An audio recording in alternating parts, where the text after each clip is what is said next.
The rain had already soaked through my coat by the time I reached the docks. My hands trembled, not from the cold, but from the message that had shattered my world just an hour ago. We have your brother. You have 1 hour. No signature, no mercy. The wind off the Hudson carried the scent of diesel and iron.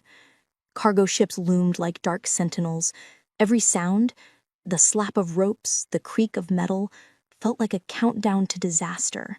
Somewhere out there, my brother was begging me not to do what I was about to do, but I would do it anyway, because I knew who the message came from. Adrian Moretti. The man whispered about in every back alley of New York, the man who turned betrayal into an art form and loyalty into a weapon, the ruthless head of the Moretti Syndicate, and now the only person who could save my brother's life. A black car rolled to a stop in front of me, tires whispering against wet pavement. The back door opened without a sound. "Get in," a voice commanded. The man inside was not Adrian, his enforcer maybe. Thick shoulders, shaved head, a gun pressed carelessly against his thigh like it belonged there. I hesitated for half a second, then slid into the leather seat, the door sealing me inside like a tomb. The city blurred past, neon smeared across the window. My reflection looked pale, hollow-eyed. I clutched the ring in my pocket, my mother's ring, the last piece of family I had left, and whispered a promise into my palm. "Hold on, Daniel. I'm coming." The car stopped at an iron gate flanked by stone lions. Cameras turned toward us like living things. The gate opened, slow and deliberate, revealing a mansion that looked carved out of darkness itself. Sharp angles, shuttered windows, not a single sign of life. Inside, warmth hit me like a trap snapping shut. Everything gleamed, marble floors, crystal chandeliers, polished brass. The contrast to the storm outside made it worse somehow, like stepping into the lair of a predator. Adrian Moretti waited at the top of the staircase. He was taller than I remembered from the photographs, broader. His black suit fit like armor. His gaze, cold gray, almost silver, didn't waver as I climbed the steps. I wanted to look away, but his eyes anchored me, steady and unreadable. "You came," he said. His voice was low, smooth, dangerous in its calm. "I wasn't sure you would. I didn't have a choice. There's always a choice. Some are just more final than others." He gestured toward a sitting room. I followed, every step echoing like a warning. On the table, a single envelope lay waiting.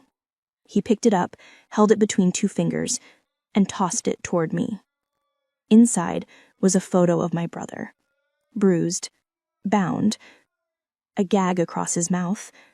Behind him, a wall I didn't recognize, sprayed with graffiti. My knees nearly buckled. "What do you want?" I whispered. Adrian studied me for a long moment, his thumb brushing the edge of his cufflink. "Marriage." The word landed like a bullet. "You're insane." He smiled, the kind of smile that doesn't reach the eyes. That's the rumor. I couldn't breathe. "Why me?" "Because your brother owes me more than he can pay, and because you," he said, stepping closer until I could feel the heat radiating from him, "are a far more valuable currency." "I don't belong in your world." "You do now." I wanted to scream, to run, but all I could do was stare. He reached into his jacket, pulled out a folded document, and placed it on the table. A marriage license. My name already filled in. "This isn't a negotiation," he said quietly. "It's an exchange." "And if I say no?" His expression didn't change. "Then Daniel dies tonight." The words sliced through the air like glass. For a moment, all I could hear was the thunder outside. Then I heard my own voice, quiet but sure. "I'll do it." Something flickered in his eyes, approval maybe, or triumph. He signaled to someone behind me. A woman in a gray suit entered, carrying a briefcase and a pen. She didn't look at me once as she laid out the papers. "Sign," he said. My hand shook as I took the pen. My signature looked foreign, like someone else had written it. The notary stamped the document, snapped her briefcase shut, and vanished as quickly as she had appeared. Adrian extended his hand. "Welcome to the family, Mrs. Moretti." The title burned worse than any brand, but I took his hand because I had no choice. His grip was firm, possessive, his thumb brushing over my ring finger, the one that would soon bear his mark. "Daniel, you'll let him go now?" He tilted his head slightly.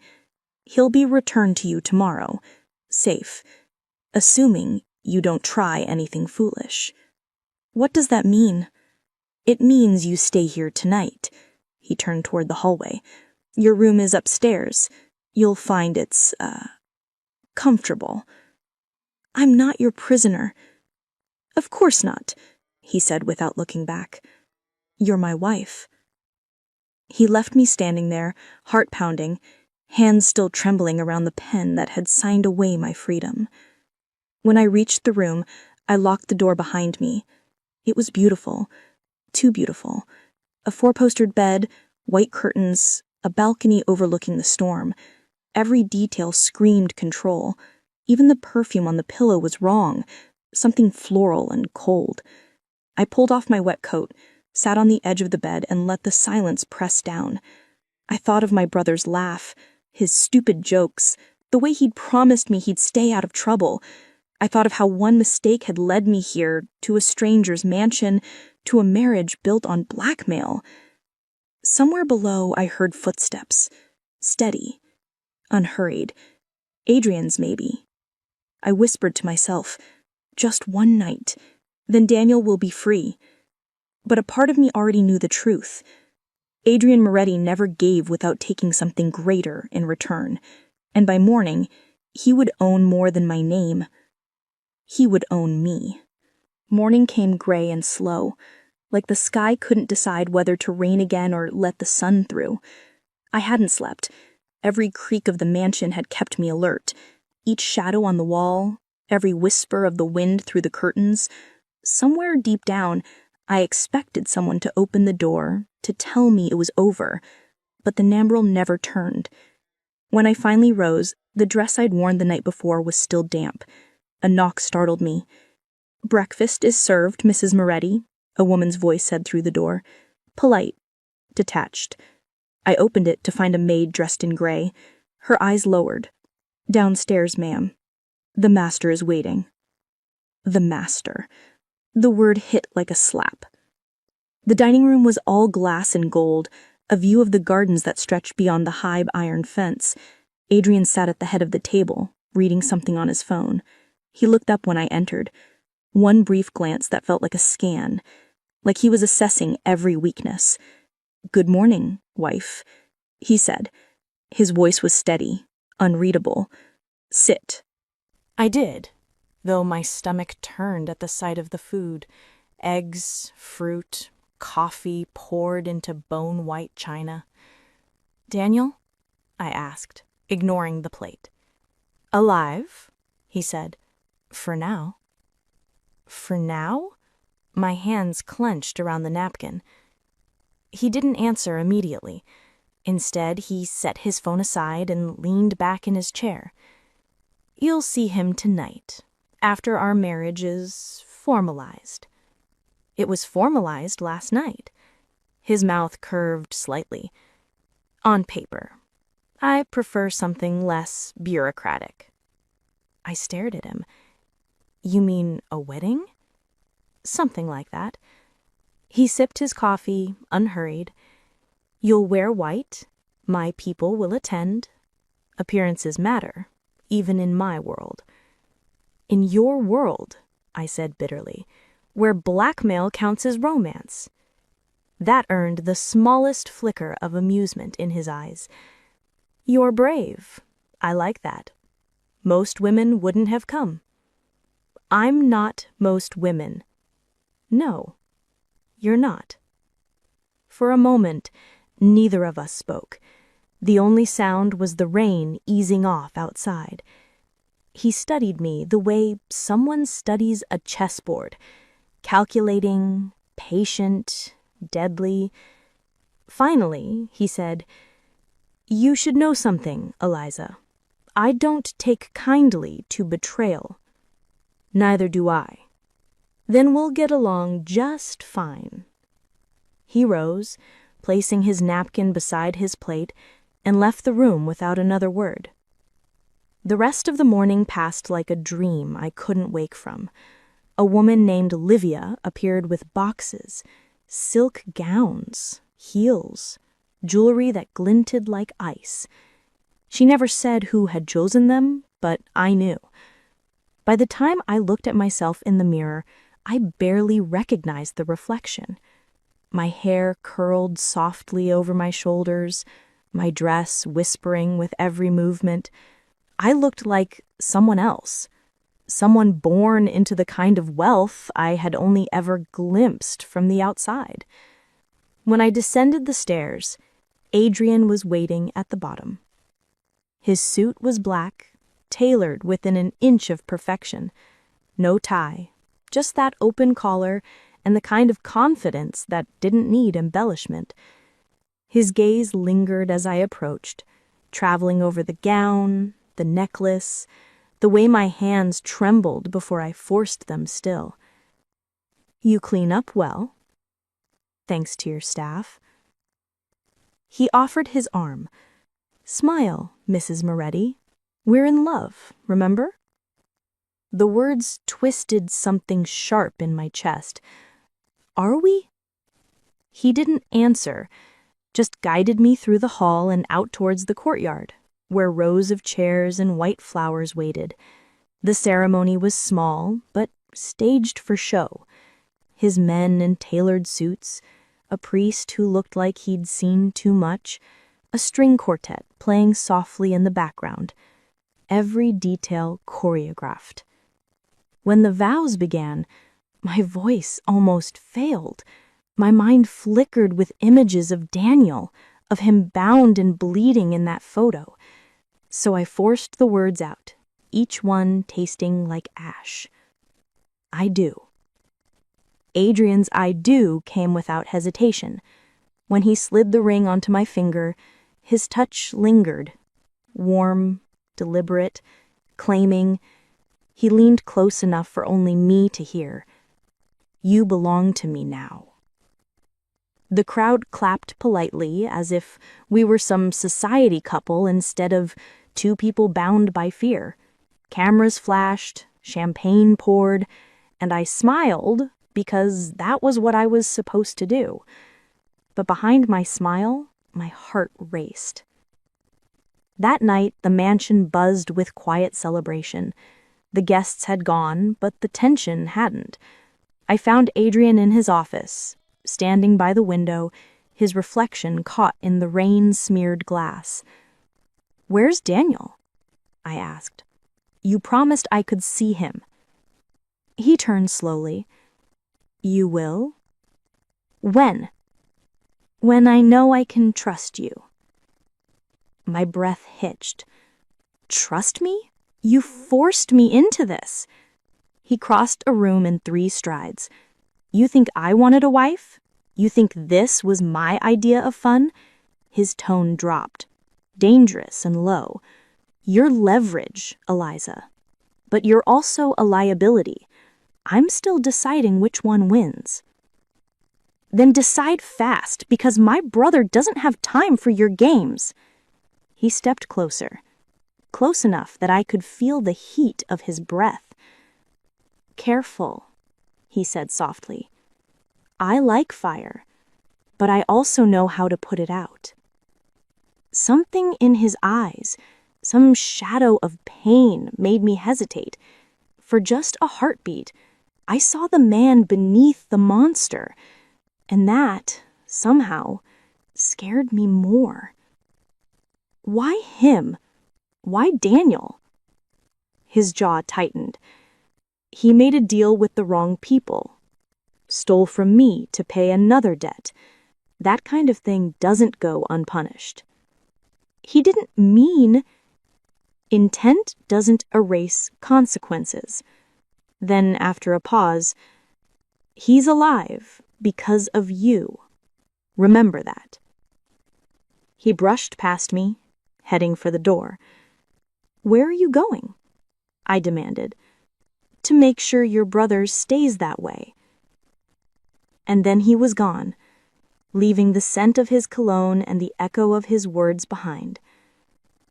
Hours later, I stood on the balcony outside my room, staring at the city lights far beyond the gates. Somewhere out there, Daniel was waiting. Somewhere out there, I was still free. But down below, I caught movement. A figure near the fountain. Adrian, speaking to one of his men. His posture sharp, controlled. Even from this distance, I could tell this was not a man who slept easy. When he looked up suddenly, our eyes met. For a long, charged moment, he didn't move. Then, almost imperceptibly, he nodded before turning away. And in that single nod, I realized something I hadn't before. Adrian Moretti might have forced me into his world, but he wasn't entirely untouched by mine. Maybe that was his weakness. Or maybe, God help me, it would become mine. That night, sleep refused to come. The mansion was too quiet, too heavy, with the kind of silence that carried secrets. I kept replaying Adrian's words. He's alive because of you. It wasn't comfort. It was a warning, a reminder that every breath my brother took depended on a man who didn't believe in mercy. I turned over again, staring at the ceiling. Maybe I could find Daniel myself. There had to be a way. A faint sound cut through the silence. Footsteps, distant but steady. I slipped out of bed and crept towards the door. The hallway was dim, lit only by the pale glow of the chandeliers downstairs. I followed the sound until it led me to a room I hadn't seen before. It was a study, lined with shelves and maps pinned across one wall. At the center stood Adrian, his jacket off, his sleeves rolled, veins flexing against his forearms as he loaded a pistol. He looked up, unsurprised. You don't sleep much. Neither do you, I said. He checked the weapon, clicked the safety on, and set it aside. In my world, sleep is a weakness. Then you must be invincible. A hint of a smile touched his mouth. Hardly. Invincibility is an illusion. Control, though, that's real. Is this what this is? Control? You lock people up and call it protection? He studied me for a long moment, then walked around the desk until he was standing only a few feet away. You think I enjoy this? I think you enjoy power. Power keeps people alive, Eliza. I've buried enough to know what happens when I don't have it. Something raw flickered behind his eyes. I wanted to hate him, but part of me wanted to understand the man who had built an empire from blood and fear. Before I could speak, his phone buzzed. He glanced at the screen, and for the first time, I saw his composure crack. "What is it?" I asked. He didn't answer. Instead, he snatched his jacket and barked an order into the phone. "Keep the perimeter tight. No one leaves until I say." Then he turned to me. "Stay here." "Adrian!" But he was already gone, the sound of his boots echoing down the hall. I hesitated only a second before following.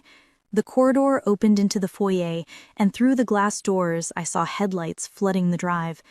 3 SUVs, engines rumbling, men stepping out with weapons drawn. Adrian was already there, his men forming a line behind him. The night air was electric with tension. I pressed myself against the wall, watching as a tall man stepped from the lead car.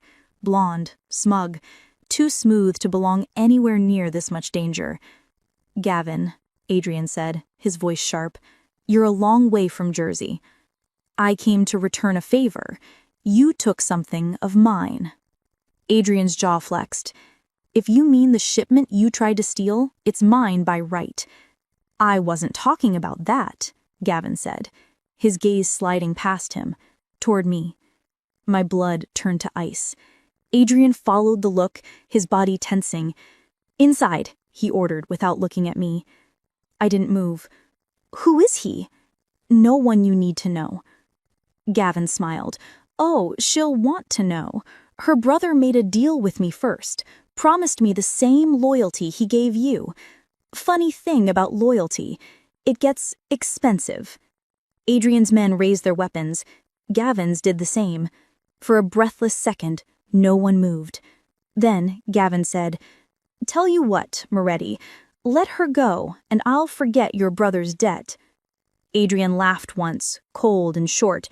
"She's not a bargaining chip. She's my wife." The words hit me like a jolt. For a moment, I forgot to breathe. Gavin's expression darkened. "Then I guess you've made your choice." Gunfire shattered the night. Adrian lunged, pulling me down behind one of the marble columns as bullets ricocheted across the courtyard. Glass exploded, the air filled with shouts, engines, chaos. He pressed me down, shielding me with his body as he fired back, precise and calm. "Stay down," he barked. "I can't. Do it." Something whizzed past my ear, a crack of heat and sound. I covered my head, heart pounding so hard it drowned out everything else. Then, as suddenly as it started, the gunfire stopped.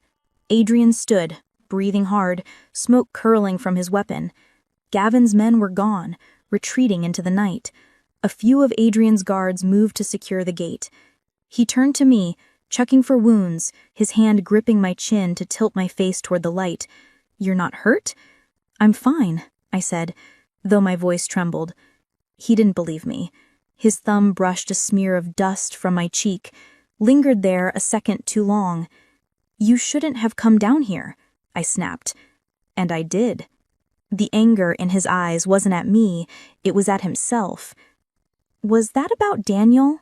I asked softly. Adrian's jaw clenched. "Partly. Your brother's greed started this war. Gavin wants leverage. You just became it. So I'm a pawn now?" "You were always more than that," he said, too quietly. Before I could ask what he meant, he turned away, barking orders to his men.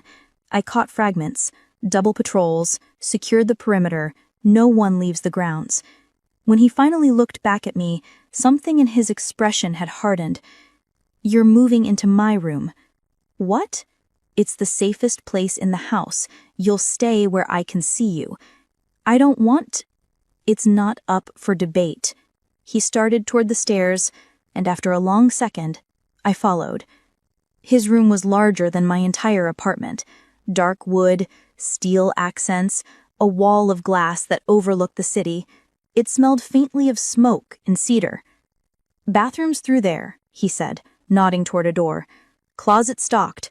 Stay away from the balcony unless I say otherwise." I folded my arms. "Do you ever ask instead of order?" He met my eyes. "Not when people's lives depend on it." "Does mine?" He hesitated, just long enough to tell me the truth I already knew.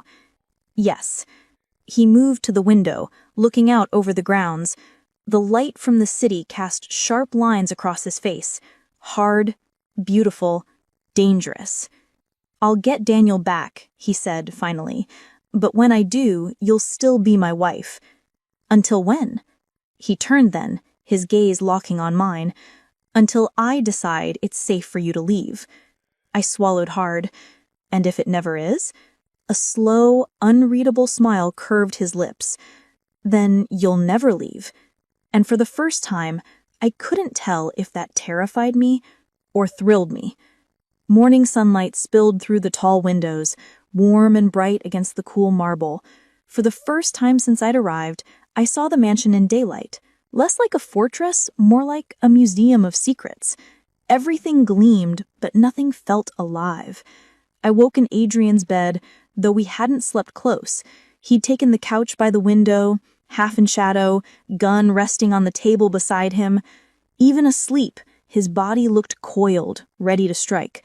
I studied him quietly, wondering what kind of man guarded himself even in dreams. He stirred as I rose. "You should eat," he said without opening his eyes. "I'm not hungry." "You will be. You have a long day ahead." I crossed my arms. "Planning another performance?" That earned a faint smirk. He sat up, his hair mussed, his shirt creased. Somehow, the imperfections made him look more human and more dangerous. "You'll be meeting someone this afternoon, one of my associates. I need you to play the part." "The part of what?" "My wife," he said simply. I laughed once, sharp and humorless. "You mean my prop? Call it what you want. It keeps you and your brother alive." The mention of Daniel twisted my gut. "If this is about trust, maybe start by keeping your promises. You said you'd see him." "You will, but not until I've secured his release. Gavin won't let go easily." "Then let me help." He paused, surprised. "Help?" "Yes. I know Daniel. I know how he thinks, where he might run. You're fighting shadows, Adrian. Let me make them real." He studied me, head tilted. "You're either very brave or very foolish. Maybe both." For the first time, his expression softened. "All right, Elisa, show me what you can do." We met in the study, maps and ledgers spread across the desk. He showed me the last known locations of Gavin's operations, warehouses, docks, fronts hidden under shell companies. "Daniel worked here," I said, pointing to one on the Lower East Side. "He told me once about a job at a storage facility, said it was temporary, good money. I thought he meant shipping." Adrian's gaze sharpened. "You remember the name?" "Something with a number. 47, I think." He flipped open a folder, pulled out a photo of a rusted sign. "Pier 47 Storage." "That's it." He nodded once. "You might have just saved us a week." A strange surge of pride rose in my chest, quickly followed by guilt. Why did his approval feel like oxygen? He noticed the hesitation. "What's wrong?" "Nothing," I said too fast. He didn't push. Instead, he gathered the papers, slid them into a folder, and looked back at me. "You did well. You have instincts." I had to learn fast.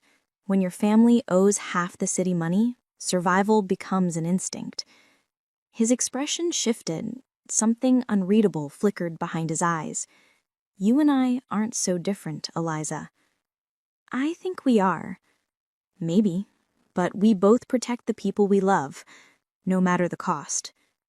The silence between us thickened until the knock on the door broke it. "Sir, the associate is here." Adrian's demeanor changed instantly, calm, composed, every emotion locked away. He turned to me. "Time to play your part." The associate was a woman, tall, elegant, eyes like polished steel. She introduced herself as Mara Leone. "She handled Mr. Moretti's financial interests," she said smoothly, shaking my hand, "and I've been dying to meet the woman who convinced him to settle down." Adrian's lips twitched. "Don't start rumors, Mara." "Too late," she said, her smile sharp. "They're already circulating." The three of us sat. I stayed quiet at first, letting Adrian handle the business talk, contracts, routes, shifting alliances. But I watched, listening, noting every subtle exchange. Mara wasn't just a business partner. She was testing him. At one point, she turned to me. "Tell me, Mrs. Moretti, how are you finding life under Adrian's roof?" I forced a polite smile. "Intense." She laughed lightly. That's one word for it. I imagine it's an adjustment. You could say that. Adrian's gaze flicked to me, a silent warning, a reminder to stay guarded, but I couldn't help myself. I suppose every marriage has its surprises. Mara arched her brow. And what has surprised you most? Adrian's jaw tightened, but I spoke first. That the devil doesn't always wear horns. Sometimes he wears a suit. The room went still. Then Mara smiled slowly, as if she just heard the most fascinating thing all week. Oh, I like her, she said to Adrian. She's got bite. Adrian's eyes met mine across the table. Cold fire, restrained amusement, something I couldn't name. She does. When Mara left, the tension in the room finally eased. Adrian walked to the bar, poured himself a drink. You shouldn't provoke people like her, he said quietly. Mara may look polished, but she's sharper than glass. Then maybe she should stop touching what cuts. He turned, drink in hand, studying me. You're not afraid of me, are you? Should I be? Most are. Maybe I don't see you the way they do. His eyes darkened. And how do you see me? I hesitated, like a man who's forgotten what mercy feels like. The silence between us hummed, alive and dangerous. Then he said, You shouldn't try to humanize me, Eliza. It'll only hurt you. Maybe I already am hurt. He set the glass down, the sound sharp against the bar, then stopped picking at the wound. I opened my mouth, but a sudden buzz from his phone cut through the tension. He checked the message, and his entire posture changed. What is it? He looked at me. Your brother. My heart lurched. What about him? He's alive. Gavin sent proof. He turned the phone so I could see. Daniel, tied to a chair, bruised but breathing. A timestamp from less than an hour ago. Oh, God, I whispered. Adrian's voice hardened. He's baiting me. Then don't go. He looked up, eyes blazing. You think I'll sit here while your brother's paraded like a trophy? He's using him to get to you. And he succeeded. I'm not letting that bastard win. I grabbed his arm. Please, there has to be another way. He looked down at where I touched him, then back at me. For a second, the fury faded. You don't understand, he said softly.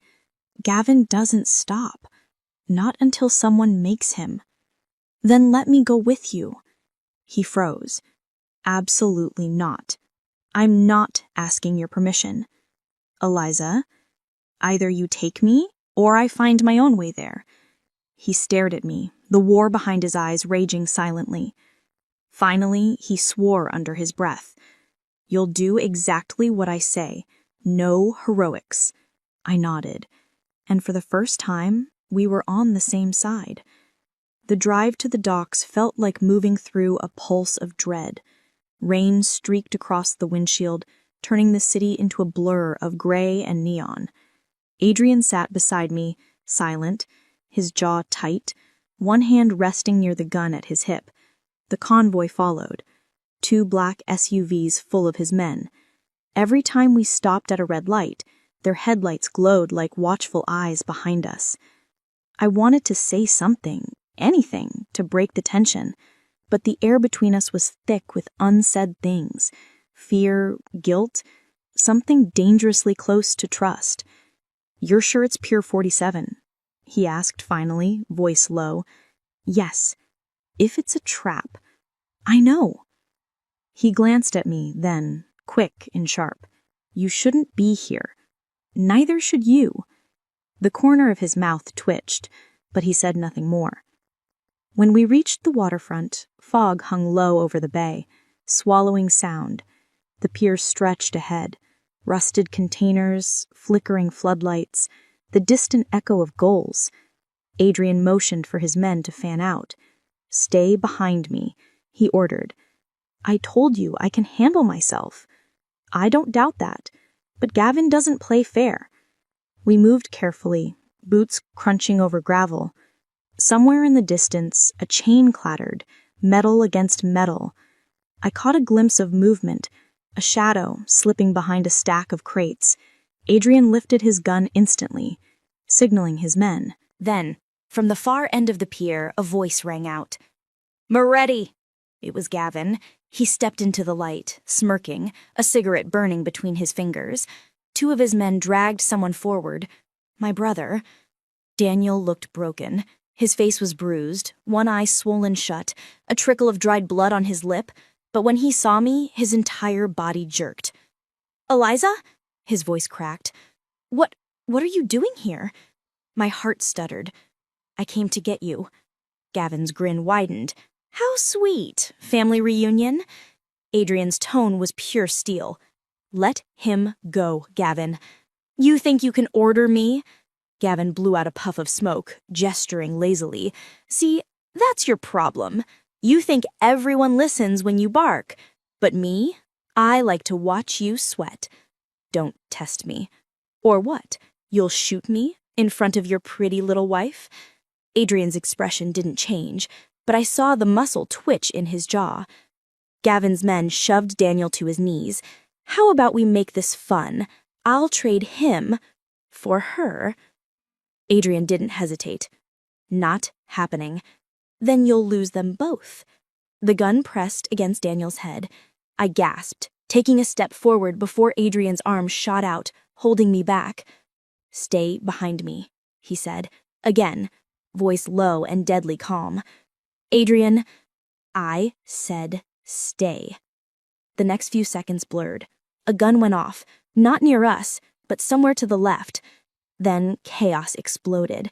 Adrian's men fired, shouts filled the air, bullets slicing through fog. I dropped to the ground, crawling toward Daniel as the world turned to thunder and smoke. Someone grabbed my arm. I twisted, swinging wildly, but a hand caught my wrist.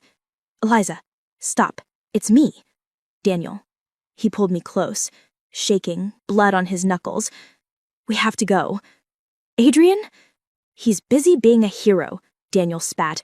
"Come on." But something in his tone, too sharp, too desperate, made me hesitate. "What did you do?" His eyes flicked away. "I made a deal. He wasn't supposed to come." "You... what deal?" "Gavin promised if I lured him here, we'd both walk free." The world tilted. "You lied to me." "Eliza, I didn't have a choice." Behind us, gunfire intensified. I could see Adrian moving through the fog, efficient, merciless, but he was outnumbered. I shoved Daniel's hand off. "You brought him into this." He grabbed my shoulders. "I was trying to protect you. By selling us both out?" A shout rang out. Gavin's voice. "Enough." When I turned, he was there, gun aimed directly at me. Adrian saw it too. "Gavin," he roared, firing, but he was a second too late. The shot cracked through the air, and pain bloomed across my shoulder. I fell back, the impact knocking the breath from my lungs. Daniel screamed. Adrian ran toward me, fury etched across his face, firing until Gavin dropped. Then everything went still. Adrian knelt beside me, his hand pressing against the wound. "Stay with me." "I'm fine," I whispered, though the world had started to dim around the edges. "You're not fine." He tore off his jacket, pressing it against my shoulder. His voice was rough, raw. "You're going to be okay." "Daniel?" "He's alive," Adrian said, after a pause. "But he's not going anywhere. Not yet." "Because of me?" "Because of him. He put you in that line of fire. I don't forgive easily." "Adrian, don't." He stood, running a hand through his hair. "I'm trying to keep you breathing, Eliza. Don't make me regret it." He turned toward the window, jaw tight. Outside, dawn was breaking, soft gold spilling over the skyline. "Why did you save me?" I asked quietly. He didn't look back. "Because you make me forget what kind of man I am." And somehow, that scared me more than the bullet ever had. The next few days blurred into one another. a haze of recovery, questions, and uneasy silences. The mansion felt different now, less like a cage, more like a place caught between danger and safety. The staff spoke softly when they passed my room, eyes flicking toward the door like they feared what might happen if they lingered too long. Adrian hadn't left my side the first night after the shooting. He'd sat in the chair near the bed, half in the shadows, his hand occasionally brushing mine when I drifted in and out of sleep. He never said much, but when he did, his words came out like truths he didn't want to admit. Now, on the third morning, I found him in the garden. He stood by the fountain, the morning light slanting across his shoulders. His jacket hung loose, sleeves rolled to the elbow. He looked less like a crime lord and more like a man trying to remember how to breathe. "You should be resting," he said without turning. "I've been resting for 3 days. I needed air." He glanced over his shoulder, the faintest smile ghosting his lips. "You're stubborn. I get it from my brother." His smile faded, replaced with something sharper. "Daniel's lucky I haven't broken every bone in his body." "Don't," I said quickly. "He made a mistake. Mistakes get people killed. Then what am I still doing here?" That stopped him. He turned fully, eyes narrowing. The weight of his gaze made it hard to breathe. "You're here because I decided you would live." "No," I said, stepping closer. "I'm here because you saved me. There's a difference." The silence stretched. For a long moment, neither of us spoke. Then he looked away, jaw tight. "I don't know why I did it. You should have been collateral. You were supposed to be a name on a paper, a pawn in a deal. And now," he exhaled, shaking his head, "now every decision I make, I think about how it affects you." I felt my heart twist. "That's not love, Adrian. That's control." His gaze snapped back to mine. "And what's the difference when the world wants to kill you?" "The difference," I said softly, "is choice."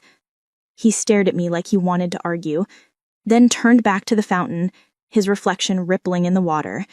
"You think you understand me. I'm starting to. Then you should know there's no going back." "Maybe not," I said, "but there's forward." That earned me another look, curious, dangerous, almost tender. "Careful, Eliza. You talk like someone who wants to stay." I wanted to deny it, to say that I only wanted my brother safe, my freedom back, my old life. But the truth caught in my throat, bitter and real. The world I'd known before felt distant, faded. Here, everything was sharper.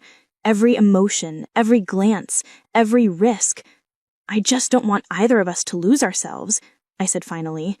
He took a step closer. The space between us hummed with tension.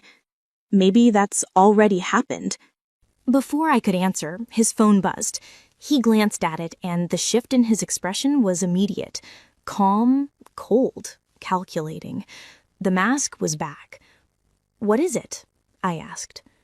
"Gavin's men are moving," he said. "Someone's trying to take advantage of the chaos." "Chaos you started." His eyes flicked to me, a spark of irritation and something like admiration.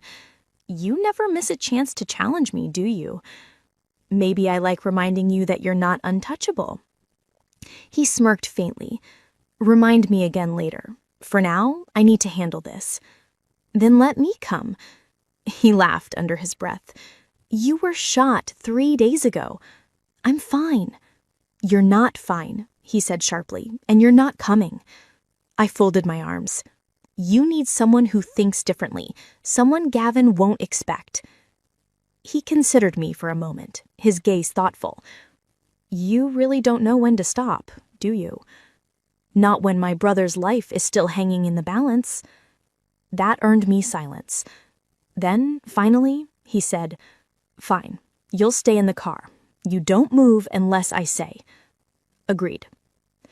By evening, we were on the move again. Different location, different setup. This time, it was an abandoned hotel downtown, the kind of place that had once been elegant, but now sagged under years of decay. The windows were boarded, the neon sign flickered weakly above the entrance. Adrian's men moved first, sweeping the perimeter. I stayed inside the car, watching through the tinted glass. My pulse thrummed with nerves and anticipation. I could see Adrian through the windshield, a shadow of command, barking orders with quiet precision. Then suddenly, my phone buzzed. Unknown number. My breath caught. Don't trust him. He's lying about your brother. My fingers froze over the screen. Another message followed fast. Come to room 304. Alone. I'll prove it. I glanced toward Adrian. He was still outside, talking to one of his men, oblivious. It could be Gavin. It could be a trap. Or it could be Daniel. Before I could talk myself out of it, I slipped from the car, moving quickly toward the hotel's side entrance. The halls inside were dark, smelling of dust and mildew. The only light came from a flickering bulb at the far end. 304.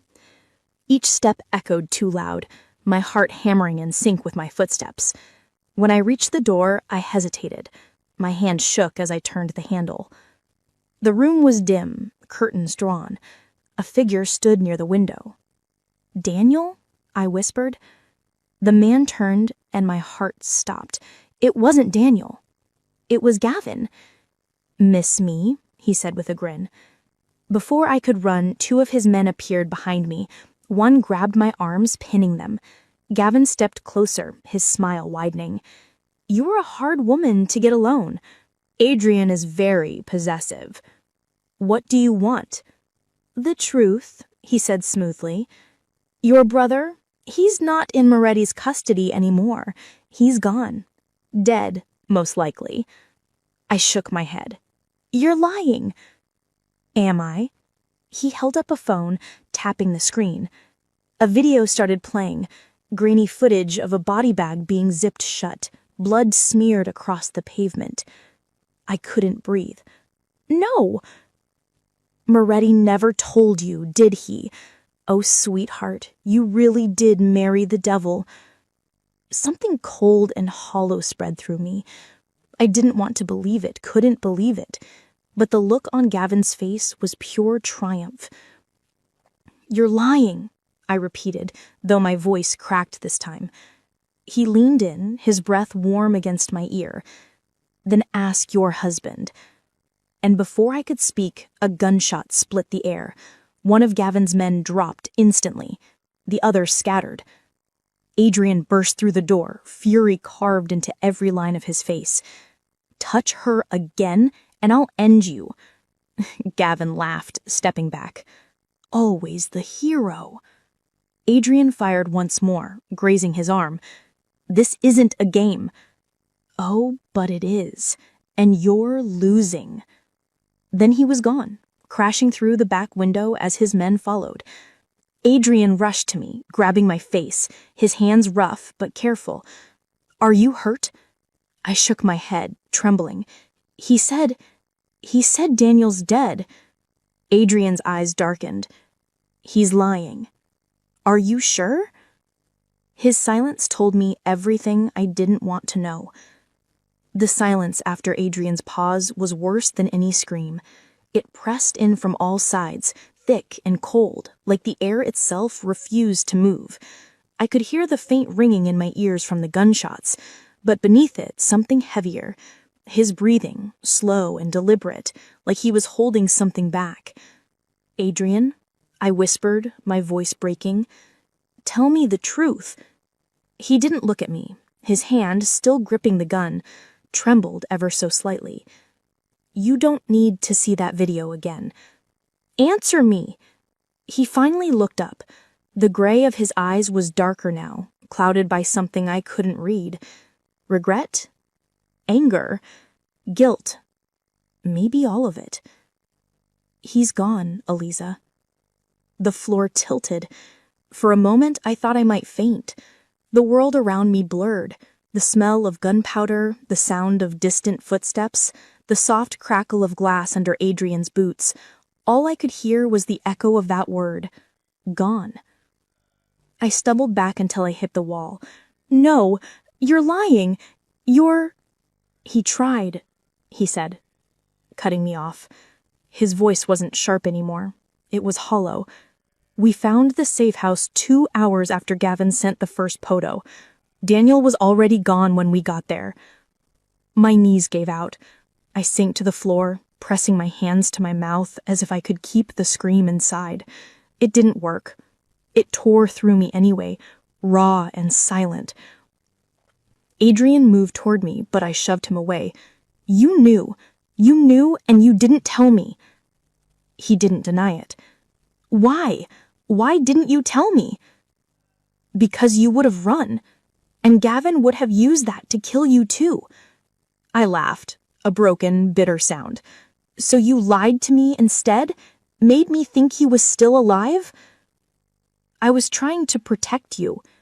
You don't get to decide how I break. The look he gave me then was something between fury and despair. He crouched down so we were eye level, his voice low and rough. I didn't want to see you fall apart. I didn't want to watch that light in you die. Then don't take everything from me. For a long moment, neither of us moved. The world outside might as well have stopped. Then Adrian stood, his voice quiet but firm. We're leaving. Now. I'm not going anywhere with you. You don't have a choice. He reached for my arm, but I pulled back. You can't keep me here. You can't fix this by locking me away again. His expression hardened, the mask sliding back into place. You think walking into the night alone will bring him back? No, but it'll remind me who I am. He looked like he wanted to argue, but something in my voice stopped him. Instead, he turned away, holstering his gun. You'll have your space, but you're not leaving my protection, not until Gavin is gone for good. I didn't answer. I couldn't. Back at the mansion, the world felt heavier. The walls seemed taller, the air colder. Every corner carried a memory of Daniel's laughter, of promises I couldn't keep, of the woman I used to be. Adrian kept his distance. For once, he didn't try to command or explain. He just disappeared into his office, shutting the door behind him. I could hear faint murmurs through the wall. His men, reports, plans for retaliation. But I didn't care. All I wanted was silence. That night, I stood on the balcony again. The city lights stretched like stars. The wind stung my face, tugging at my hair. Somewhere below, guards patrolled the grounds, silent and watchful. Daniel, I whispered into the dark, I'm so sorry. Tears came then, slow and hot. I let them fall, let them burn. I didn't notice Adrian until he spoke behind me. You'll catch a cold out here. I wiped my face quickly, turning away. You don't have to pretend to care. I'm not pretending. He stepped closer, his footsteps soft against the marble. I told myself I could control this, that I could control you, but I can't. Control isn't love. I never said it was. Then what is this? I asked, my voice shaking. Because it feels like I'm drowning, and you're the one holding me under. He flinched. Barely, but I saw it. I never meant for you to be part of this, he said quietly. But you walked into my life and refused to be afraid of me. No one's done that before. I wasn't fearless. I was desperate. He exhaled slowly. Desperation looks a lot like courage when you wear it the way you do. Don't romanticize my pain. He gave a faint, rueful smile. That's the only language I know. For a moment, I almost laughed. Almost. He stepped closer, close enough that I could feel his warmth even through the cold night air.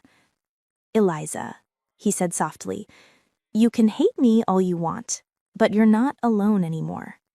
The words hit something deep, something I didn't want to admit still existed. I wanted to push him away, to scream, to tell him that being near him felt like standing too close to fire, but instead I whispered, why me? He looked at me for a long time before answering, because you make me want to be someone else. And then he walked away, leaving me with the sound of my heartbeat echoing in the empty space between us. The next morning, I woke to the sound of voices downstairs. Urgent, clipped.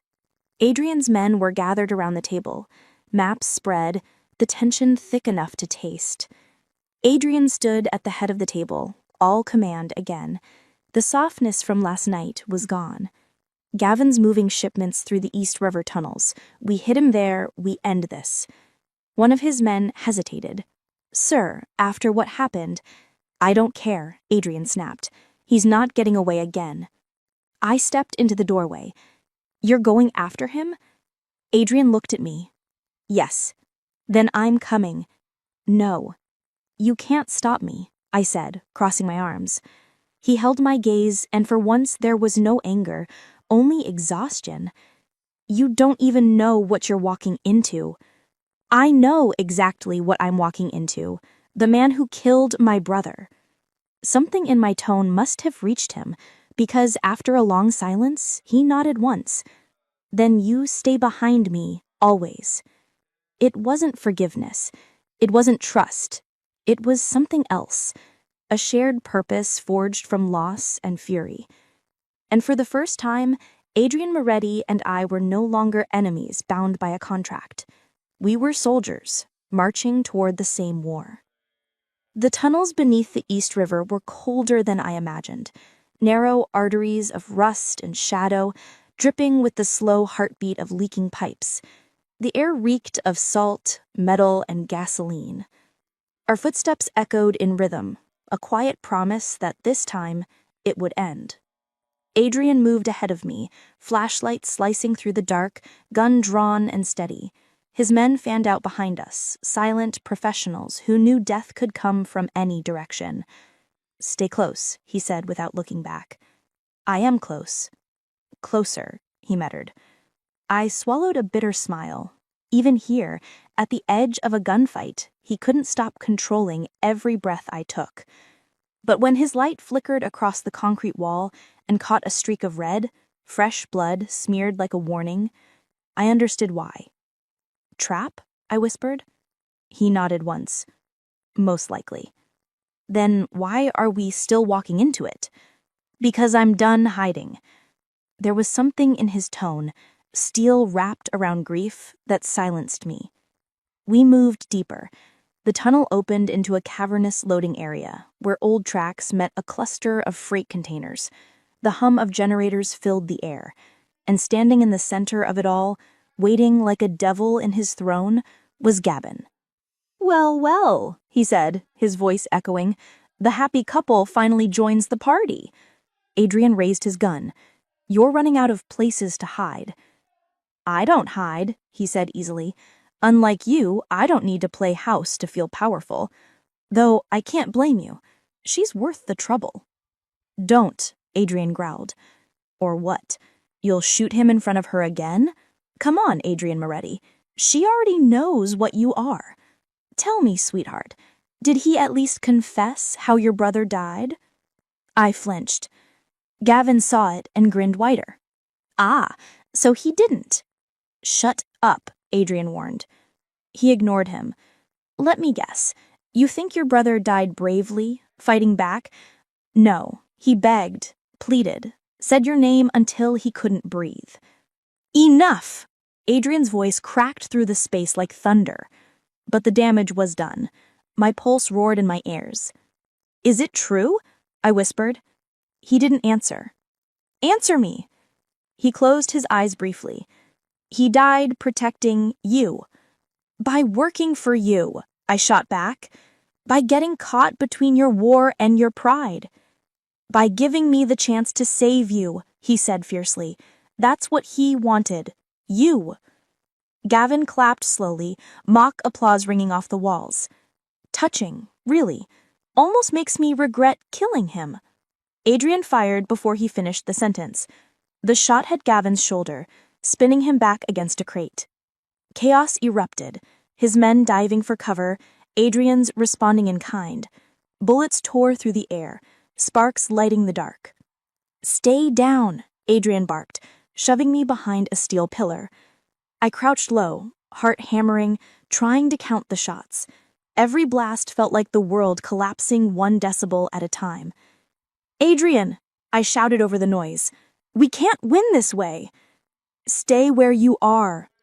But I saw something he didn't, the red drum beside Gavin, leaking fuel. A generator hummed inches away. If I could just reach it. I grabbed a broken pipe from the ground and crawled through the shadows. Adrian caught sight of me and cursed, "Eliza!" Too late. I swung the pipe hard, knocking the generator sideways. Sparks flew, catching the fuel.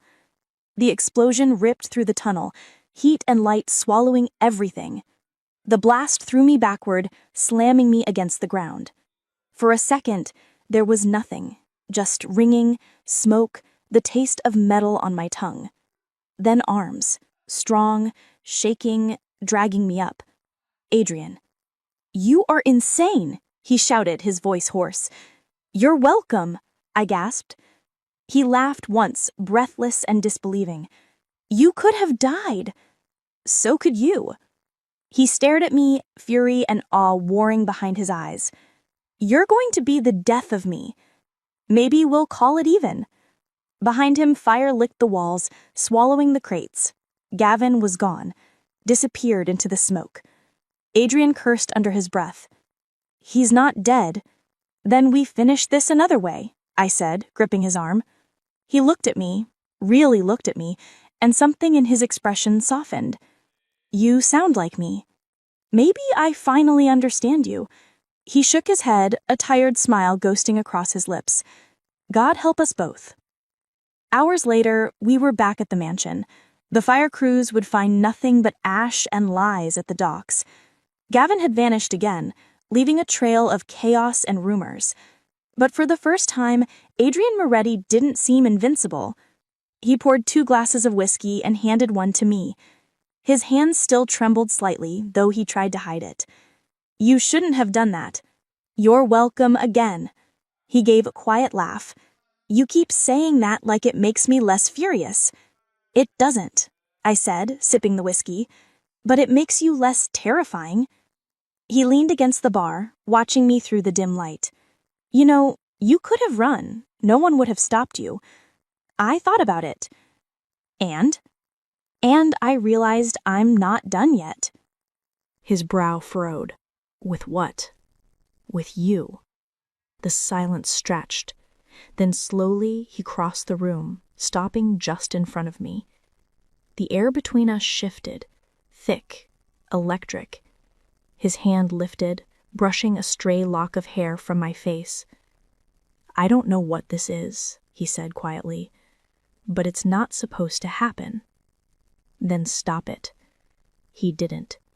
His thumb lingered against my jaw, tracing the tremor in my breath. "You think I won't?" "I think you can't." For a moment, neither of us moved. The distance between us was a breath, a heartbeat.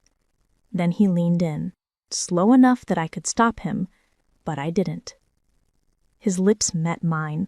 The kiss wasn't gentle. It was all the things we'd been denying: rage, grief, desire, need. It tasted like whiskey and ashes and every unsaid word. My hands found his shoulders, gripping tight, pulling him closer instead of pushing away. When he finally pulled back, his forehead rested against mine. "Tell me to stop." I didn't. And that silence became its own kind of answer. Later, when I lay awake beside him, his arm draped across my waist, I stared at the ceiling and wondered what we'd just done. Somewhere in the city, Gavin was still alive. My brother was still gone. Nothing was fixed, and yet for the first time in days, I didn't feel completely hollow. Maybe it was wrong, maybe it was madness, but in Adrian's arms, for one fragile moment, I felt something that almost resembled peace. It wouldn't last, but neither of us were built for peace anyway. When morning came, the light felt strange, soft, golden, too pure for the kind of sins that had filled the night before. Adrian was already awake, sitting on the edge of the bed, his back to me. He hadn't shaved. His hair was damp from the shower, curling slightly at his collar. But it wasn't the domestic picture that made my heart stutter. It was the silence.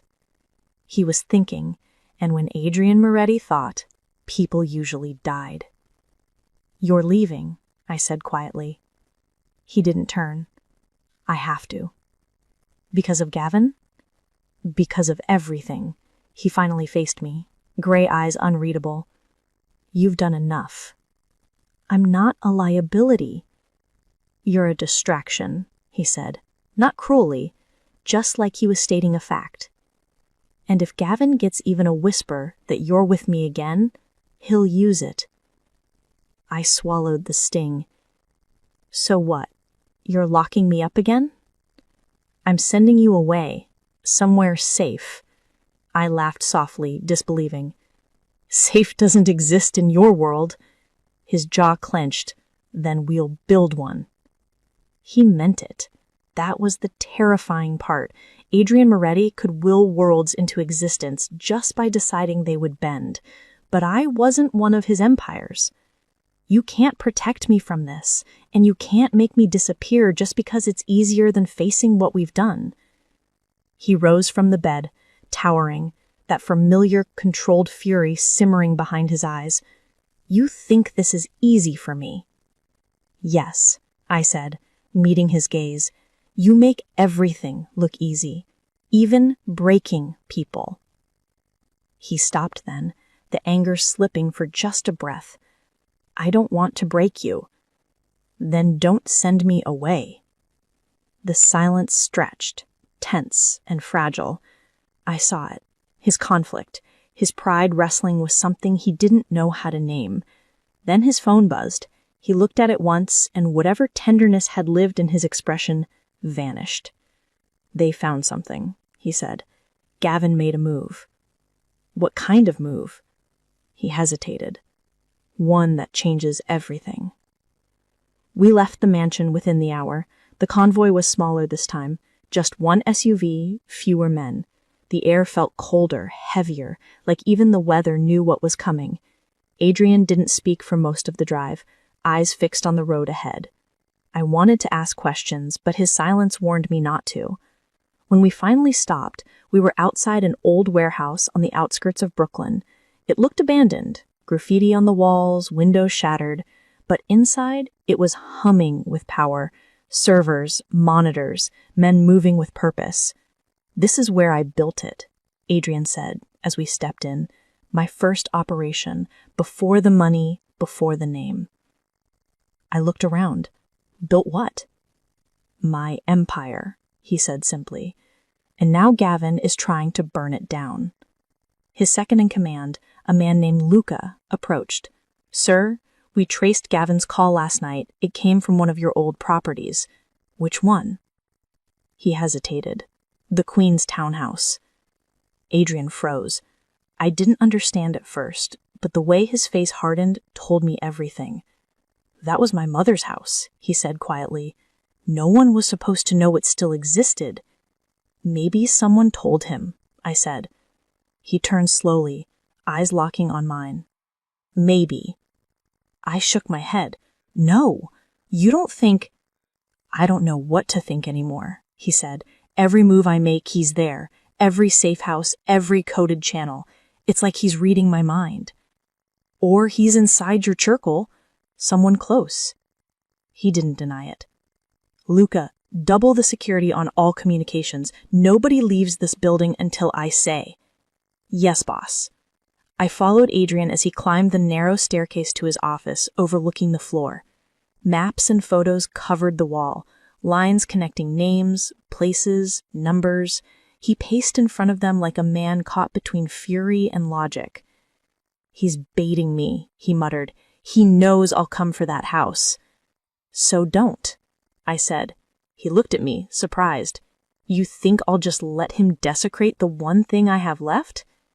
"I think walking into another trap won't fix it. Gavin's expecting rage, so give him calculation." A muscle ticked in his jaw. "You sound like me." "Maybe I'm learning." He studied me for a long moment. "I don't want you involved in this." "I'm already am." That silenced him. He turned away, staring out the window. "You should hate me," he said finally. "I tried to. Didn't stick." He gave a faint laugh. "You're impossible." "So I've been told." Then his phone buzzed again. This time he didn't hesitate. He answered, switching to speaker. A distorted voice filled the room. "Moretti." "Gavin," Adrian said coldly, "running out of men? Oh, I have enough, but you, my friend, you're running out of time." "What do you want?" "Your attention," Gavin purred. "I found something you'll want back." The sound of rustling fabric, then a muffled cry. My blood froze. It was a woman's voice. "Recognize her?" Gavin said. "You should. She used to work for you, helped move your money offshore. Pretty little thing named Livia." Adrian's hand tightened around the desk. "What did you do to her?" "Nothing yet, but she's talkative. Told me things about you, your wife, your brother-in-law." Adrian's eyes met mine, hard as steel. "You're lying." "Am I?" Gavin chuckled. "You think you're the only one who keeps secrets? You're standing in a nest of them. One move and it all collapses." The line went dead. Adrian's phone hit the wall, shattering. I stepped closer. "Who is she?" "Livia Rossi. She was one of mine. Managed finances, laundering. I trusted her." "And now she's with him?" He didn't answer. "You think she's the leak?" "I don't think," he said darkly. "I know." By nightfall, we were back on the road. Adrian's men had tracked Gavin's new signal to an industrial site near the river, another warehouse, bigger this time, surrounded by cranes and stacked containers. The wind howled through the docks, carrying the scent of rain and oil. "Stay in the car," Adrian said as he loaded his gun. I ignored him. "We've been here before." He gave me a sharp look. "Not like this." "Then end it." He nodded once. "I will." I caught his arm before he stepped out. "Adrian, if you can't bring Livia back alive, don't let her die for nothing." He looked at me for a long time, the shadows swallowing everything soft in his face. "If she's betrayed me," he said quietly, "there's no saving her." Then he was gone. Through the windshield, I watched him move like a shadow through the maze of containers, his men following close behind. Thunder rumbled in the distance. And for the first time, I wondered which would come first, revenge or ruin. The wind tore through the docks, howling against the steel containers, stacked like tombstones. Rain began to fall again, thin, cold, merciless. I sat in the SUV, heart pounding in rhythm with the thunder, every nerve alive with dread. Through the windshield, I could see Adrian moving through the maze of metal, a dark figure framed by flickering light. He looked unstoppable, unbreakable, but I knew better now. Luca's voice crackled over the radio. "Targets inside, 3rd level, minimal guards visible, but there's movement near the west stairwell." Adrian's reply was calm, low. "We go quiet, no stray shots. Find Livia, end this." The connection cut out. I stared at the radio, at the rain tracing chaotic patterns down the glass. My fingers trembled against the steering wheel. Every instinct screamed to stay where I was, to obey, to survive. But my mind replayed Gavin's words. "You're standing in a nest of secrets," and I knew if I didn't see this through myself, I'd never know the truth. I grabbed Adrian's spare gun from the glove box and stepped out into the storm. The rain soaked through my jacket instantly, cold seeping into my bones. The dock lights flickered, casting long shadows that shifted like ghosts. I followed the sound, distant gunfire, echoing footsteps, the low growl of engines idling somewhere deeper in the yard. Inside the warehouse, the air smelled of oil and smoke. I crept up the stairwell, gun clutched tight, my breath shallow. Voices drifted down the hall, 2 men arguing. "I told you she's not talking." She will. They always do. A sharp crack followed. A scream. I ran before I could think, rounding the corner into a wide room lit by flood lamps. And there she was, Livia Rossi, tied to a chair, blood streaked her lip, her blonde hair matted and dark with sweat. Gavin stood behind her, casual as ever, gun in hand. Well, look who wandered in. The widow. I'm not a widow, I said, though my voice trembled. Not yet, he smiled, and it chilled me more than the rain ever could. Adrian's on his way. I was hoping he'd bring you. You always did make a good leash. Let her go, I said, leveling the gun. He chuckled. You won't shoot me. Try me. His smile widened. Oh, I believe you might try. But here's the thing, sweetheart. There's only one bullet in that gun. He took a step closer, spreading his arms. So go on. Make it count. Behind him, Livia whimpered. Her voice came out raw. Elisa, don't. He's not alone. Before I could react, movement flashed in the shadows, 2 of Gavin's men emerging from behind a container. One grabbed my wrist, twisting hard until the gun fell. I kicked, struggled, but he was stronger. Gavin took his time walking up to me, the gun still in his hand. You're brave, he said softly. Stupid, but brave. I can see why he likes you. Is that jealousy? I spat. He laughed once. Call it curiosity. What kind of woman falls in love with the man who destroyed her life? I didn't fall. I chose. That wiped the amusement from his face. Then you chose wrong. The shot came before he finished speaking, a clean, perfect echo that silenced everything else. Gavin's eyes widened, then he staggered back, clutching his side. Adrian stepped out of the shadows, gun still raised, expression carved from stone. You talk too much. Chaos erupted. Gavin's men turned, firing blindly. Adrian shoved me down, returning fire in precise bursts. Sparks exploded off the metal walls. One guard dropped, then another. The last one tried to run, but Adrian caught him with a shot to the leg, dragging him down. Gavin crawled toward the exit, blood smearing the concrete. You think this ends with me? He hissed.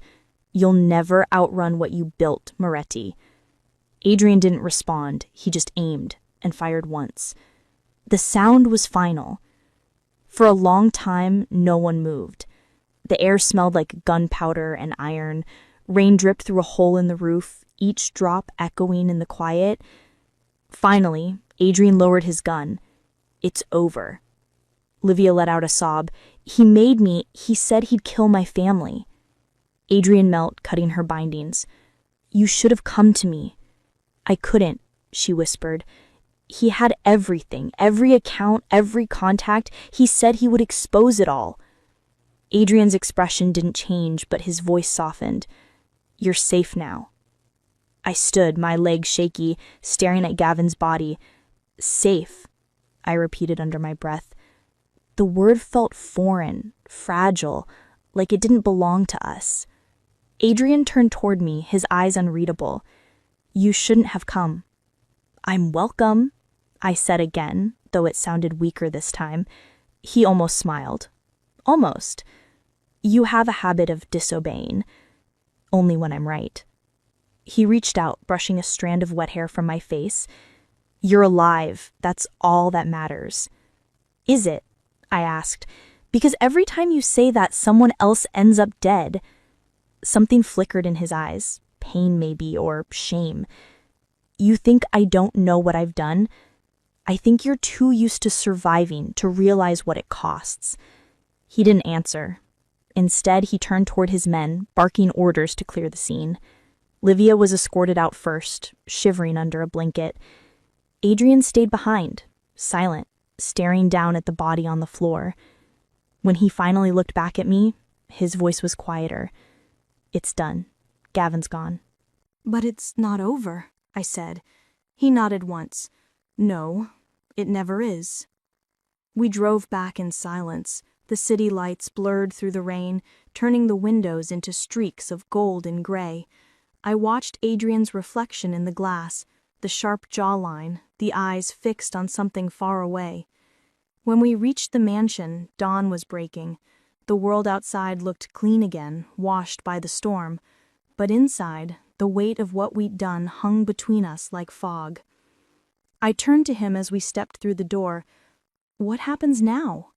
He looked at me, exhausted, almost human again. "Now, you rest." "That's not what I meant." "I know," he said quietly, "but it's the only answer I have." I stared at him for a long time, trying to find the man beneath the monster, the cracks in his armor. He didn't flinch under my gaze. He never did. Finally, I said, "You saved me again." He gave a faint smile. "You make a habit of needing it. And you make a habit of showing up." His smile faded. "Maybe one day I won't. Maybe one day I won't need you to." The space between us pulsed with everything unsaid. Then, without another word, he turned and disappeared down the hall. I stood alone in the grand, silent foyer, the storm finally gone. And for the first time, I realized the truth I'd been avoiding since the night this began.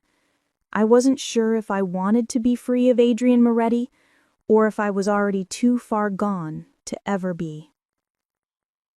The morning after Gavin's death came quietly, almost deceptively so. The sun poured through the tall windows, soft and golden, lighting every corner of the mansion, as if trying to cleanse it. But the light couldn't touch what still lingered, the ghosts of choices we couldn't undo. I sat at the breakfast table, untouched coffee cooling beside me. The house was too silent. No footsteps, no distant orders barked through earpieces, no echo of Adrian's voice. It was as if the entire place held its breath. When he finally appeared, his suit was crisp again, mask firmly back in place. The faint bruises along his jaw were the only reminders of the night before. "Couldn't sleep?" he asked, pouring himself a drink that wasn't coffee. "Could you?" He didn't answer, just took a slow sip, eyes fixed somewhere beyond the window. There was a weariness in him I hadn't seen before, a man who'd won his war and realized victory didn't feel like peace. I asked, "What happens now?" "Now?" He gave a quiet, humorless laugh. "Now I rebuild. Patch what's left, cut what's rotten." "And me?" He looked at me, and the silence stretched between us. "That depends." "On what?" "On whether you still want to leave." The question cut deeper than I expected. I should have said yes. I'd come here for my brother. That was done. Tragically, irreversibly done. I'd married this man out of desperation, not love. But the longer I looked at him, the harder it was to separate who I was from what I'd become. "I don't know," I said finally. "That's not like you," he said quietly. "Maybe you changed me. Or maybe you just found the parts you were afraid to face." He walked to the window, sunlight catching on the edge of his cufflinks. "You could walk away. I'd let you. No contracts, no threats. You'd be free." "Would I?"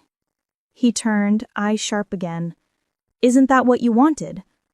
"Yes," I whispered. "But freedom isn't the same when you've learned to survive in captivity." That made him pause. Then, softly, "You don't belong in my world, Eliza." "Maybe not, but you built a cage, and somewhere along the way, I learned how to live in it." He exhaled, jaw tightening. "Don't romanticize me. You've seen who I am. Yes, and you've seen who I can be." That silenced him. For a long moment, we just stood there, two people bound by choices that should have destroyed us. Then Luca entered, breaking the moment. "Sir, you need to see this." Adrian's voice sharpened instantly. "What is it?" Luca handed him a tablet. "Encrypted message, came through one of the dead channels. I traced it 3 minutes ago." Adrian frowned. "From who?" "Unknown source." He tapped the screen and his expression shifted from confusion to something darker. "No," he muttered. "What is it?" I asked. He turned the tablet toward me.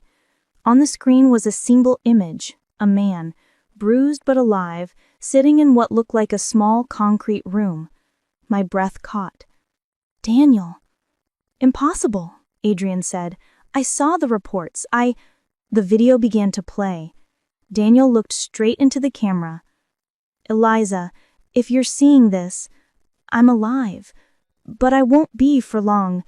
They said Adrian doesn't know, that he was meant to believe I died.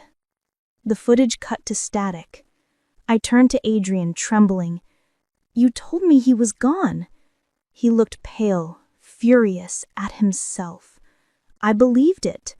Gavin staged it. He wanted to make sure I couldn't use your brother against him. So he's still out there? Or someone is using his name. Either way, we're going to find him. Not we, I said. Me. Adrian, no. My voice hardened. You made me a pawn once, not again. He's my brother, and I'm not sitting here while you decide what part of me to save. He stared at me, silent, then finally nodded slowly, the faintest glimmer of respect breaking through the storm in his eyes. Then we do it together. That night, plans unfolded like chess pieces, the image metadata traced to a signal bouncing through multiple locations, each one a dead end. But one pattern emerged, a facility outside the city limits, hidden under a shell corporation tied to Gavin's old network. It was clever, almost too clever. Adrian's team assembled, quickly, armed and precise, but this time he didn't order me to stay behind. He handed me a vest instead. Sure about this? He asked as I fastened the straps. Are you? He smirked faintly. Not even a little. We moved under cover of night, the convoy smaller than before, the world outside the windows blurred by in streaks of neon and shadow. Adrian's hand rested loosely on the gear shift, but every line of his body was tense. What if it's another trap? I asked. Then we spring it. The way he said it, calm, certain, sent a chill through me. When we arrived, the facility loomed like a ghost against the skyline. No lights, no guards, just silence. Too much of it. Adrian's men breached the door, weapons ready. Inside the corridors were empty, lined with flickering bulbs that hummed faintly. I followed close behind Adrian, heart pounding. Then, from somewhere down the hall, came a sound, metal scraping, a faint cough. Adrian motioned for his men to fan out. We turned a corner and stopped. There, slumped against the wall, was Daniel. Alive. Barely. Daniel! I ran to him, dropping to my knees. His eyes fluttered open, disbelief flickering across his bruised face. Eliza? Shh, I said, tears spilling before I could stop them. It's me, I'm here. Adrian knelt beside us, assessing quickly. He's weak, dehydrated, but he's alive. Daniel's gaze shifted to him, wary. You? He rasped. You were supposed to leave me. I tried to save you, Adrian said quietly. You call this saving? Daniel gave a weak, bitter laugh. Gavin set you up, Adrian said. We thought... Daniel coughed hard, shaking his head. You don't get it. There's someone else. He wasn't working alone. What do you mean? Someone inside your house, Adrian. Someone you trust. Adrian's eyes narrowed. Who? But before Daniel could answer, a shot rang out.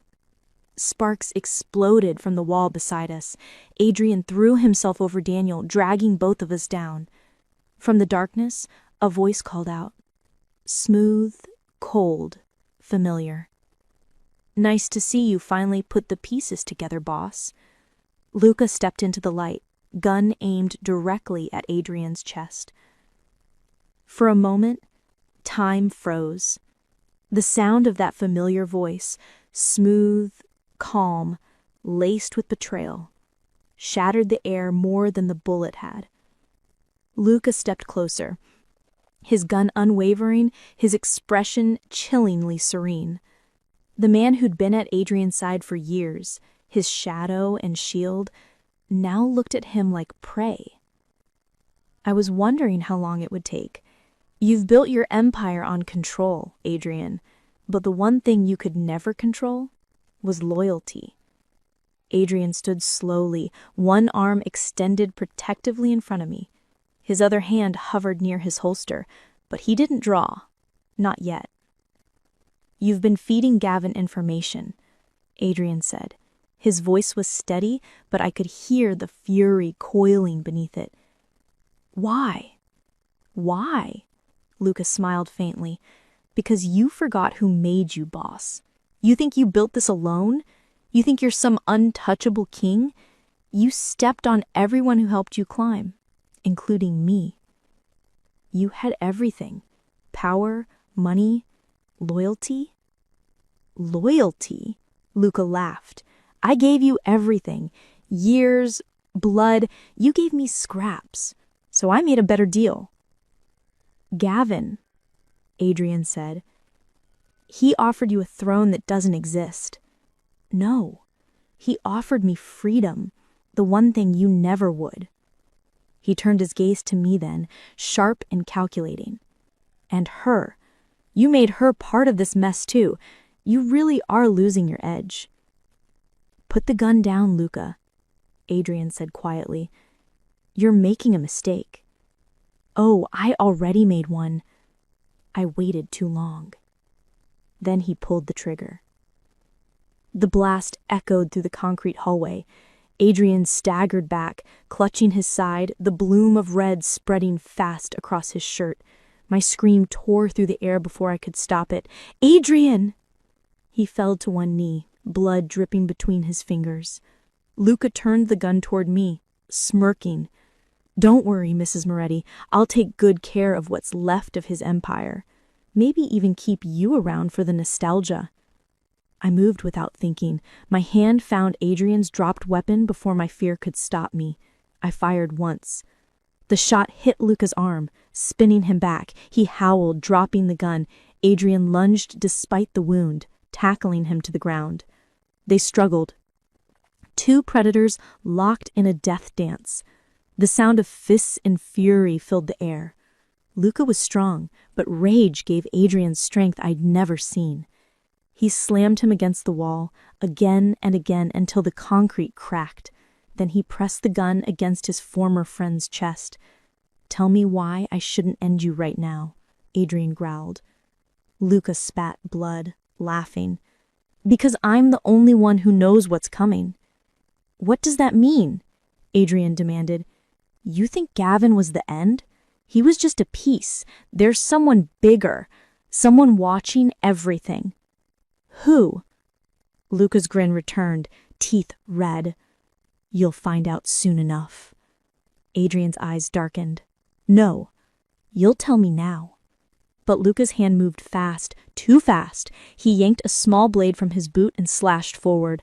Adrian twisted, but the blade cut deep along his side. Instinct overrode mercy. He fired once.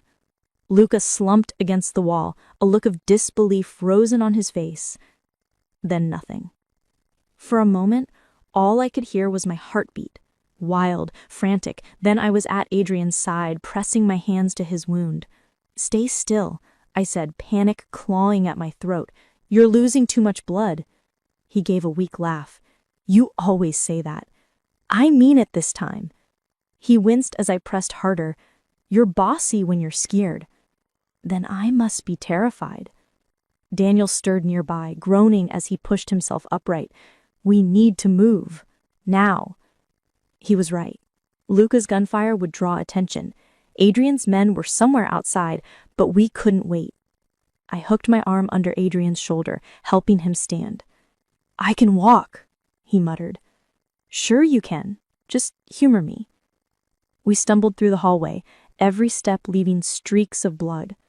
When we reached the exit, Adrian's men came rushing toward us. One of them, Marco, paled when he saw Luca's body behind us. Sir, he cut him off. Later, he said, his voice faint but firm. Get us out. They loaded him into the SUV, Daniel and I close behind.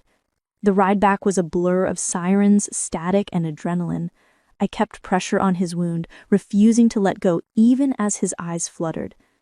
"You are not allowed to die," I whispered fiercely. "Not after everything." His lips curved in a faint, bloody smile. "You give terrible orders. Then disobey me, like you always do." He laughed. Quiet, weak, but alive. "Deal." Hours later, the mansion was chaos. Doctors moved in and out of Adrian's room, their voices urgent.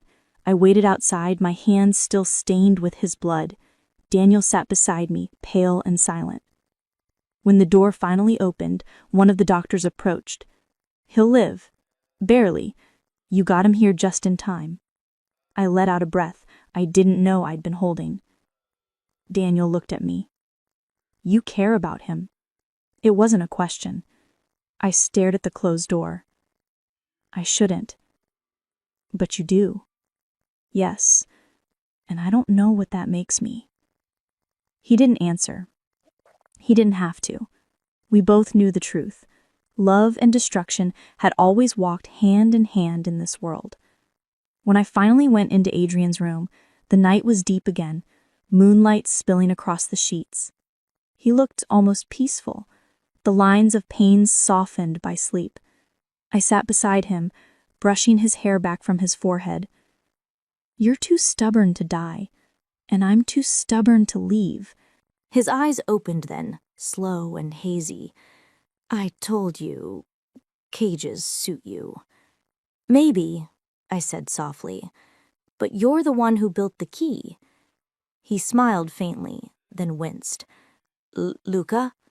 Gone. Good." "But he said something," I added. "Someone else is coming. Someone bigger." Adrian's expression hardened, even in weakness. "Then we'll be ready." "We?" He reached for my hand, his grip surprisingly firm.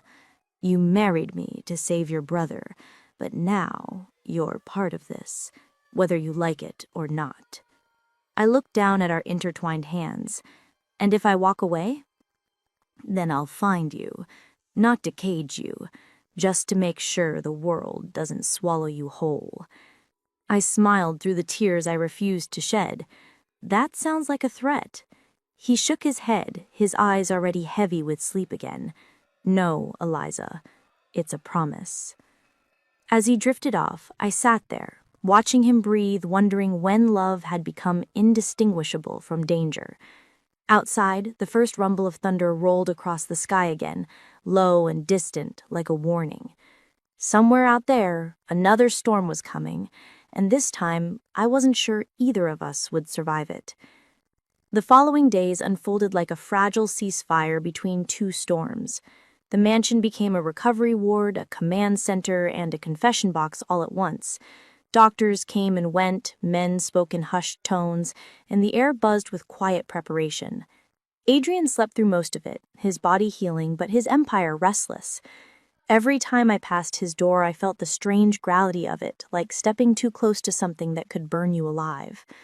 When he finally woke for more than a few minutes, I was there, sitting by the window, reading one of his books. Something about strategy, war disguised as philosophy. He stirred, and I looked up. "You read that," he murmured. His voice was rough, like gravel dragged through smoke. "Sun Tzu. You really have a copy of The Art of War by your bedside? Very on brand." He managed a faint smile. "You'd be surprised how much of it applies to marriage." I laughed softly, shaking my head. "You're impossible." "And yet," he said, eyes steady on mine, "you're still here." I didn't answer right away. The truth was, I'd tried to imagine leaving. I'd replayed the idea like a mantra, packing my things, walking out, starting over, but every version of that story ended the same way, with the sound of his voice echoing somewhere in my memory, the ghost of his touch reminding me that peace was never going to feel like silence again. I don't know why.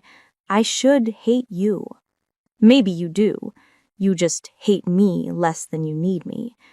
Maybe, I whispered. Or maybe we're just both broken in ways that fit. He studied me for a long time, the silence between us charged with everything that had never been said. Then he reached for my hand, slow and careful, like he wasn't sure I'd let him. I did. Daniel's stable. He's resting downstairs. When he's ready, I'll give him enough money to disappear, somewhere far away, somewhere safe. You'd do that for him? I asked softly. I'd do that for you.